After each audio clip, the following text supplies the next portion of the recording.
Olá, queridos amigos, tudo bem? Para quem não me conhece, eu sou Monique Papa e hoje aqui no Conexão Espiritual nós vamos falar a respeito do milagre da multiplicação dos pães.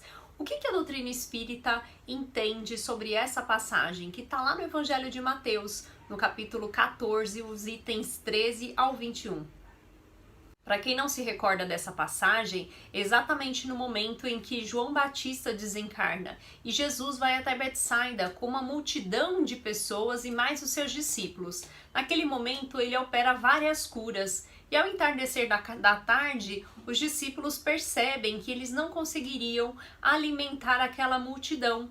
E aí o que eles fazem? Eles recorrem a Jesus. E aí eles falam: Jesus, nós não temos condições de alimentar todo esse povo. Vamos dispensá-los, deixem que eles voltem para suas aldeias para que eles possam se alimentar. Mas aí Jesus percebe que ele poderia alimentar aquela multidão e pede para que os discípulos tragam essa multidão de gente. E é nesse momento que os discípulos dizem: mas Jesus, nós temos somente 5 pães e 2 peixes, nós não temos condições de alimentar todo esse povo.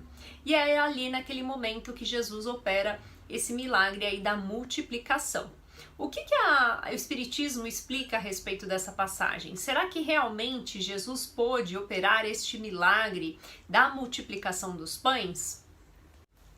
Na Gênese, no capítulo 14, os Espíritos nos esclarecem que essa multiplicação dos pães não foi uma multiplicação dos pães material como a gente imagina.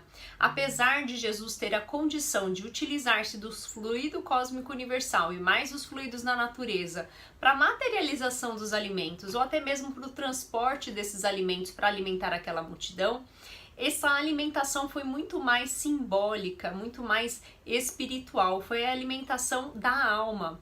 Ou seja, aquelas pessoas buscavam tanto a sua palavra, buscavam tanto esperança nas suas palavras, que elas conseguiram realmente se alimentar espiritualmente através da sua palavra. Existe nessa passagem alguns pontos bastante simbólicos. Por exemplo, o entardecer da tarde. O que isso significa? Significa o fechamento de um ciclo. Ou seja, eles estavam ali buscando uma última oportunidade, um último suspiro, um último aprendizado nessa evolução espiritual. E tem um ponto bastante importante que a gente percebe na forma como os discípulos recebem ou vão até Jesus pedir um auxílio em relação a essa questão da alimentação, que Jesus deixa muito claro que eles poderiam munir e alimentar essas pessoas, que eles não precisariam de Jesus, que eles poderiam ser esses porta-vozes, ou seja, que de alguma forma os discípulos seriam esses propagadores das palavras de Jesus, seriam os propagadores da Boa Nova e das palavras do Evangelho. Percebam também na postura dos discípulos essa necessidade de fugir do problema, de terceirizar esse problema, passando o problema para Jesus. E muitas vezes é o que acontece conosco no nosso dia a dia. Nós evitamos o problema, nós evitamos tentar auxiliar o próximo e dar esse alimento da alma. Nós terceirizamos ou criamos aí barreiras para que a gente possa auxiliar o próximo. E ali Jesus demonstra que eles mesmos poderiam alimentar aquela multidão, aquele povo que de alguma forma sentia necessidade de se alimentar, esse alimento realmente espiritual, esse alimento da alma, que é a nossa esperança, né? Aquilo que a gente vai alimentando através da Boa Nova, do Evangelho, são as nossas esperanças, a nossa indulgência, a busca de força para as nossas aflições do dia a dia.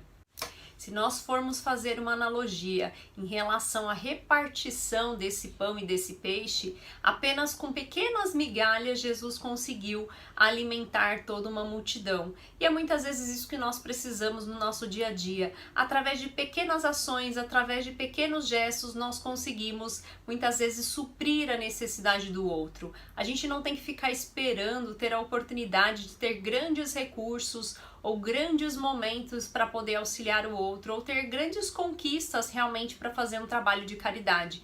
A gente pode, através das pequenas migalhas, fazer a diferença na vida de alguém. Devemos lembrar que através dessas pequenas ações a gente se torna grande E são a partir desses atos que a gente começa a iniciar o nosso processo de evolução espiritual. Então não fique aguardando estar preparado para a ação, preparado para uma nova atividade. A partir do momento que você iniciar, mesmo que você não se sinta pronto, a própria espiritualidade vai te auxiliar para que essa ação e para que esse processo de caridade ou que esse auxílio ao próximo se torne cada vez maior. Espero que vocês tenham gostado e até o próximo Conexão Espiritual.